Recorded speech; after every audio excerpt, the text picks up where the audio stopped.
Ke-47, Sahabat Selamanya. Pov Rizka. Namaku Rizka, lebih lengkapnya Aulia Rizka Dewi. Putri tunggal dari Pak Dede dan Ibu Winarti. Makanya nama belakangku Dewi gabungan dari nama ayah dan ibuku. Sebenarnya mungkin tujuan orang tuaku memberi namaku Dewi agar aku bisa bersikap lemah lembut, feminim. Ya, selayaknya wanita pada umumnya. Sayang sekali aku masuk bagian yang khusus. Khusus buat cewek yang hanya suka pakai celana. Hari itu, hari pertama aku sekolah memakai seragam biru putih. Ayahku sering pindah tugas, bisa dibilang kami nomaden. Biarpun nomaden, tapi keluargaku tidak hidup dari satu gua ke gua yang lain. Paling banter dari kontrakan satu ke kontrakan yang lain. Masih ingat di hari itu, aku yang baru pulang sekolah saat hari pertama harus mengalami kejadian yang buatku akan selalu mengingatnya. Saat pulang sekolah, aku ingin mencoba hal yang baru. Ketika murid yang lain pulang lewat pintu gerbang depan sekolah, aku mencoba inisiatif lain. Aku pulang lewat pintu dari arah gudang yang terhubung ke kebun belakang sekolah. Naas, saat melewati kebun kosong justru sekelompok anjing sedang berkumpul. Mereka berjingkrak dan saling melolong. Inginku berbalik, tapi justru mereka sudah mengitariku, tak ada ruang untukku berlari. Duh Gusti, bantu aku kabur dari makhluk yang paling aku takuti. Aku memejamkan mata. Kok malah ngantuk? Hush, hush, hush. Terdengar suara orang yang sedang mengusir hewan. Aku beranikan diri untuk membuka mataku. Seorang gadis yang memakai seragam sepertiku terlihat sedang berusaha mengusir kawanan anjing yang mengepungku dengan menggunakan ranting pohon. Hitungan ketiga kamu lari. Perintah gadis itu. Kenapa harus 3? 0,1 saja gimana? Usulku. Belum lagi dia menjawabnya, tanganku justru ditarik olehnya. Tak ayal lagi, gerombolan anjing itu kemudian mengejar kami. Sayang, kecepatan lari kami tak sebanding dengan anjing-anjing itu. Salah satu anjing itu bahkan sudah menarik ujung rok sekolahku, tapi gadis itu tak tinggal diam. Dia kemudian mengarahkan ranting itu pada anjing yang menggigit rokku. Kembali kami berdua lari dengan kecepatan penuh. Entah bagaimana awalnya hingga kemudian justru kami berdua masuk ke dalam parit yang berisi lumpur. Anehnya, setelah kita berdua masuk lumpur, segerombolan anjing itu langsung bubar. Atasan putih yang kami kenakan kini berwarna coklat, dan yang lebih miris adalah bagian rok yang aku pakai. Efek dari gigitan anjing itu hingga membuat rokku sobek. Ya, rokku sobek. Keluhku. Iya, enggak usah sedih. Nanti bisa ganti. Jawabnya. Siapa yang sedih? Kamu? Enggak kok. Biasa aja. Tapi bagus loh. Roknya Jeti ada modelnya. Bagus apaan? Lihat ini. Aku menunjukkan bagian yang sobek padanya. Pahaku yang putih mulus, Jeti kelihatan jadinya. Mulus? Tanya dia heran. Mulus apanya?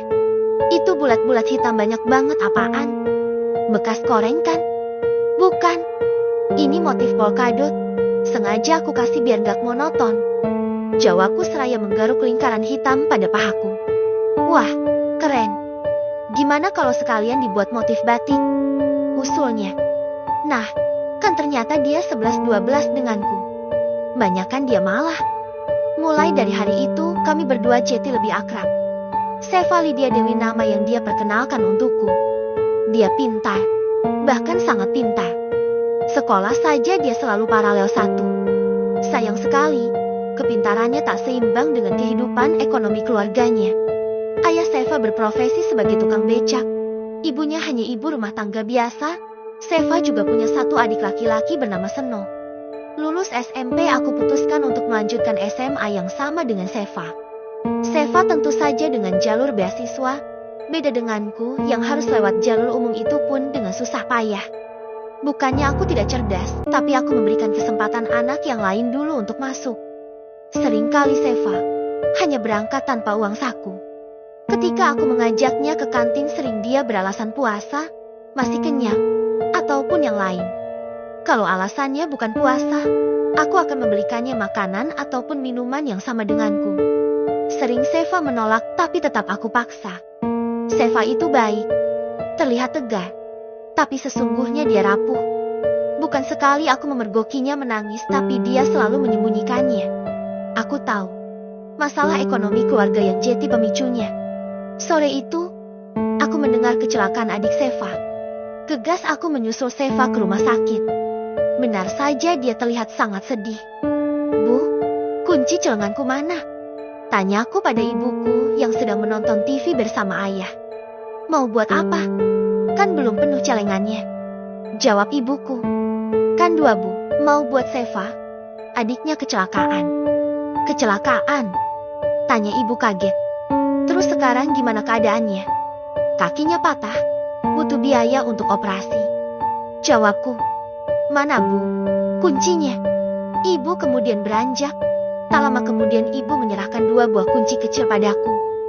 Seva yang mengajariku agar hidup hemat. Biasanya berapapun yang diberikan oleh ibu selalu habis. Tapi semenjak aku mengenal Seva, aku jadi terbawa dengan hidup hematnya. Dapat berapa? Tanya ibu saat aku selesai menghitung jumlah uang tabunganku. Sekitar 2 juta bu. Jawabku. 2 buah celengan dengan nominal mulai dari 10.000 sampai 100.000 aku kumpulkan dari mulai aku awal masuk SMA. Nanti ibu tambahin buat Seva. Ucap ibu. Benar bu. Iya. Jawab ibu. Fa, ini buat bantu kamu. Ucapku kala itu. Kuserahkan amplop coklat pada Seva. Amplop berisi uang dari tabunganku juga dari orang tuaku untuk Seva. Apa ini? Tanya Seva. Bukan apa-apa. Jumlahnya memang tidak banyak tapi setidaknya bisa meringankannya. Jawabku. Seva meraih tanganku dan mengembalikan uang itu. Gak usah Riz, aku gak mau merepotkan. Nanti bapak akan coba cari pinjaman pada Pak Deparmin. Yakin Pak Deparmin mau kasih pinjaman? Semoga. Jawab Seva ragu. Aku sahabatmu apa bukan? Kenapa tanya seperti itu? Tentu saja iya. Jawabnya. Kalau begitu terima ini. Kuserahkan kembali amplop itu pada Seva. Jangan ditolak. Akhirnya Seva menerima uang dariku itu pun setelah aku bujuk. Siang itu hujan turun dengan derasnya. Aku dan Seva yang akan pulang dari rumah sakit harus berteduh terlebih dahulu. Fa, pakai mantel aja gimana? Kamu atasnya, aku bawahnya. Usulku. Sama aja basah Riz, mending kita hujan-hujanan sekalian. Gimana? Tanpa pikir panjang aku dan Seva sudah menerobos hujan. Salah satu aktivitas yang kami sukai. Di bawah guyuran hujan, aku dan Seva duduk di bangku taman. Aku tahu persis jika sahabatku itu sedang menangis. Ini, ucapku pada Seva. Kusodorkan es krim coklat kesukaannya. Seva tidak menolak. Dia langsung membuka bungkus es krim itu, begitu juga denganku. Hujan deras tak menghalangi kami untuk makan es krim. Aneh memang, tapi memang itulah yang terjadi. Aku akan menikah, kata Seva. Nggak usah berhayal, pacaran aja kamu belum pernah. Jawabku. Aku serius. Kutatap mata Seva. Air mata dan derasnya air hujan sudah menyatu di pipinya. Tak kutemukan kebohongan di balik ucapannya. Karena memang hanya kejujuran yang selama ini selalu dia katakan. Namanya Bambang Hendro Moyo. 2 hari lagi aku akan berikan keputusan untuknya. Lanjut Seva. Aku menautkan kedua alisku. Sepertinya aku tidak asing dengan nama itu. Tapi siapa? Kapan kamu mengenalnya? Kenapa aku tidak tahu? Beliau orang yang membiayai semua pengobatan Bapak dan Seno. Apa orang itu meminta imbalan dengan menikah denganmu? Tidak, jawab Seva. Sudahlah, intinya tidak ada paksaan dari siapapun. Apa kamu akan malu jika aku menikah dengannya? Malu? Memangnya kenapa? Usianya 60 tahun. Jawab Seva. Kamu nggak lagi bercandakan. Fa. Seva menggeleng. Aku serius dan hanya kamu yang aku kasih tahu tentang ini. Hari itu, aku nekat menemui orang yang akan menjadi suami sahabatku. Tidak sulit mencarinya. Ternyata dia orang yang bukan lagi cukup tapi sangat terkenal di kalangan pebisnis. Ya, aku mengetahuinya dari internet. Aku menelpon nomor kantor yang tertera. Awalnya aku ditolak mentah-mentah. Tapi setelah aku menyebutkan nama Seva, dia langsung mengiyakan dimanapun dan kapanpun aku bertemu. Apa Anda menikahi Seva karena permasalahan biaya rumah sakit? Tanyaku saat pertama kali bertemu dengan Pak Bambang. Kalau hanya masalah Seva tidak bisa mengganti biayanya, Aku akan membantunya. Akan aku kumpulkan uang. Aku akan bekerja. Aku akan berusaha membantu Seva. Aku akan membuatnya bahagia. Ucap Pak Bambang sebelum aku menyelesaikan omonganku. Pak Bambang menjelaskan semua alasannya. Dan dia juga berjanji akan menjamin masa depan Seva. Aku mohon jangan sakiti Seva. Dia satu-satunya sahabatku. Kalau Pak Bambang menyakitinya itu sama saja menyakitiku, gadis tercantik dan termanis anak bapak sama ibu. Jelasku pada Pak Bambang. Entah kenapa saat mengucapkan hal itu air mataku mengalir. Aku takut setelah Seva menikah aku tak bisa lagi bertemu dengannya. Jangan menangis. Nanti dikira aku menyakitimu. Aku tak peduli dengan omongannya. Nyatanya air mataku terus mengalir tak bisa aku kendalikan. Gus, belikan dia es krim. Tak berselang lama, meja telah terisi beragam macam es krim. Aku mengambil dan mulai menyendokkan satu suap. Pak Bambang tahu, Seva sangat suka es krim. Ucapku dengan tercekat. Aku mengingat sahabatku. Boleh nggak aku bungkus es krim juga buat Seva? Pintaku padanya. Akhirnya hari pernikahan Seva tiba. Lagi-lagi aku tak kuasa menahan air mata saat sahabatku sudah sah menjadi istri dari laki-laki tua itu. Hari pertama mereka sah menjadi suami istri, Pak Bambang langsung memanggil Seva dengan sebutan Dinda yang benar saja. Aku terus memantau hubungan Seva. Awas saja kalau Pak Bambang sampai mengingkari janjinya. Dunia ternyata sangat sempit. Bisa-bisanya cucu dari suami Seva justru menyatakan cinta pada Seva Andi namanya. Kasihan Seva, sekalinya punya rasa justru malah sama cucu tirinya. Entah Tuhan sedang membuat skenario seperti apa untuk sahabatku. Sepanjang menjalani pernikahan Seva terlihat bahagia. Seva mulai bisa menerima kehadiran suaminya itu. Bahkan Seva merubah penampilan suaminya. Aku juga tak menyangka dengan perubahannya. Pak Bambang terlihat lebih muda, lebih fresh, pokoknya luar biasa. Rintangan terus terjadi pada pernikahan mereka. Ada saja masalah yang terjadi, tapi mereka berhasil bisa mengatasinya.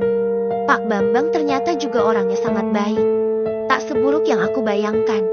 Bahkan aku dianggapnya bagian keluarga. Singkat cerita, Seva dan Pak Bambang dianugerahi anak kembar. Suatu hal yang sangat luar biasa bagi kami semua. Namanya juga anak sultan. Fasilitas mewah langsung mereka dapatkan. Dari anak Pak Bambang juga aku bisa mengenal Bagas, laki-laki pertama yang menjalin hubungan serius denganku. Riz, aku serius denganmu. Kamu mau nggak jadi istriku? Kata Bagas saat aku akan pulang ke rumah. Saat itu aku sedang dirawat di rumah sakit karena tipes. Aku hampir tak percaya dengan ucapannya. Aku mengangguk, tanda setuju, dan sebuah cincin dia pasangkan di jari manisku. Bagas berprofesi sebagai fotografer. Seringkali dia keluar kota untuk sesi pemotretan, tentunya dengan model yang cantik-cantik. Bagas juga pernah memperlihatkan foto mantannya yang berprofesi sebagai model. Wajahnya cantik, dengan polesan make up di wajahnya. Beda denganku yang masih belum bisa. Paling banter pakai lipstik itu pun tipis-tipis. Tapi tenang, kalau aku pakai make up, artis aja bakalan kalah cantik denganku. Riz, makan siang yaks. Ajak Tristan. Tristan itu cucu Pak Bambang. Dia ganteng, pawakan tinggi putih, mirip opa-opa Korea sebenarnya. Tapi tidak dengan akhlaknya. Minus. Dia satu divisi denganku. Entah kenapa malah harus bareng sama dia. Kata Seva, dia mungkin ada rasa padaku. Rasa stroberi mungkin. Tapi biarpun Tristan ada rasa, aku tetap setia dengan Bagas.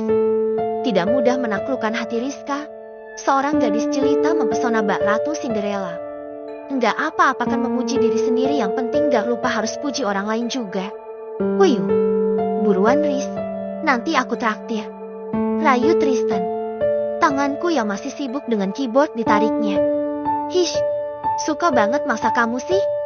Habisnya diajak baik-baik gak mau. Ya udah aku paksa. Mumpung duitku lagi luber ini, bingung mau buat apa. Sombong. Hardiku. Orang tampan selalu sombong. Jawabnya. Tristan memainkan alisnya dengan menggerakkannya naik turun. 15 menit perjalanan akhirnya kami sampai di kafe. Suasana cukup ramai. Mungkin karena pas jam makan siang. Kamu duduk saja, aku yang pesan.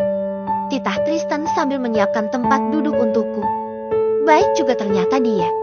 Tak lama berselang pesanan telah datang. Mataku berbinar saat melihat es krim coklat ada di atas meja. Kamu tahu aja aku suka es krim. Ucapku. Apa yang aku tidak tahu tentangmu? Bahkan aku tahu warna baju dalaman yang kamu pakai. Seketika aku melihat ke bawah dan mengecek bajuku. Dasar somplak. Geramku. Aku somplak karenamu. Jawabnya. Lihat tuh Riz, orang pacaran itu kayak gitu, gandengan tangan makan bareng. Tunjuk Tristan pada sepasang muda-mudi yang datang dengan bergandengan tangan. Seketika aku berdiri setelah melihat pasangan itu. Bagas. Ucapku lirih.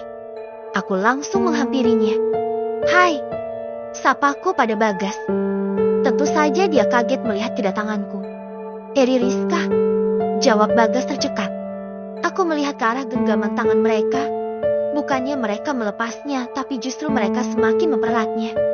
Apa daerah ini sudah masuk luar kota? Tanyaku pada Bagas. Baru tadi pagi Bagas bilang kalau dia masih di luar kota. Bahkan bilang sampai 3 hari ke depan. Ada apa? Riz. Tanya Tristan yang berdiri di belakangku. Enggak apa-apa, ayo kembali ke kantor. Ajakku pada Tristan. Riz, tunggu. Aku bisa jelaskan. Kata Bagas. Penjelasan apa lagi? Aku dan dia akan segera menikah. Maaf. Ucap Bagas. Hubungan kita aku akhiri. Maaf tidak bisa meneruskan rencana pernikahan kita. Lanjut Bagas. Selamat berbahagia. Jawabku singkat. Aku kemudian melangkah maju menuju parkiran. Hei, kamu tidak apa-apa? Tanya Tristan. Bisakah kamu mematikan lagu itu? Pintaku pada Tristan. Tristan memutar musik pada mobilnya, dan sayangnya lagu yang diputar justru membuat hatiku semakin remuk. Sepanjang perjalanan aku terus menatap keluar jendela, berusaha menahan bulir air mata yang terus mendesak ingin keluar. Tapi nyatanya aku tak bisa. Satu bulir berhasil lolos di pipiku. Mobil sport milik Tristan tiba-tiba berhenti. Menangislah, kalau itu bisa membuatmu tenang. Ucap Tristan. Aku tak berani menatap mata Tristan, yang ada aku menutup wajahku dengan kedua tanganku. Entah berapa lama aku menangis, sampai aku merasa benar-benar lega. Ayo jalan. Pintaku pada Tristan. Aku merapikan kembali pakaianku, menatap wajahku di cermin mobil. Kusut, mata merah dan entahlah. Aku antar pulang ya. Usul Tristan. Tidak usah, kita kembali saja ke kantor. Tolakku. Aku bawa mobil juga.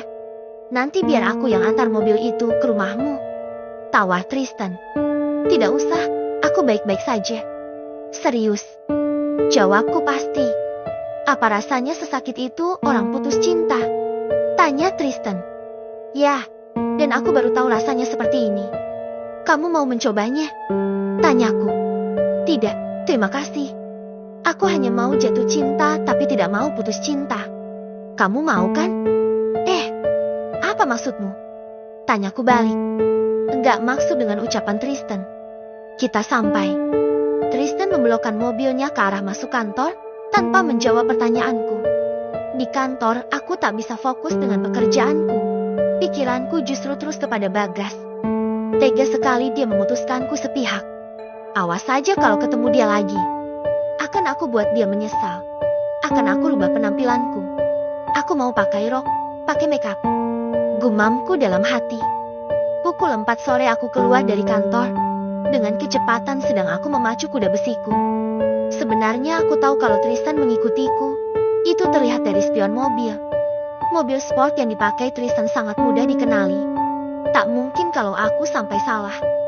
Masuk ke garasi rumah, ternyata Tristan tidak berhenti, justru dia terus mengendarai mobilnya. Kit malam Riz, pesan dari Tristan saat kulihat jam menunjukkan pukul 9 malam. Riz, woi, cewek jomblo. Aku dianggurin. Apa? Akhirnya aku balas juga pesan dari Tristan. Aku kira lagi minum sianida. Video koyaks. Ogah, baterai habis. Kan bisa sambil dicari. Mau tidur. Pai, aku jemput besok ke wisuda Seva. Aku matikan ponselku tanpa membalas pesan dari Tristan. Inginku tidur untuk melupakan yang terjadi, tapi nyatanya malah aku nggak bisa. Justru aku mengingat momen indah bersama Bagas. Dasar otak nggak bisa diajak kerja sama. Giliran disuruh mengingat justru dia lupa, disuruh lupa malah dia ingat.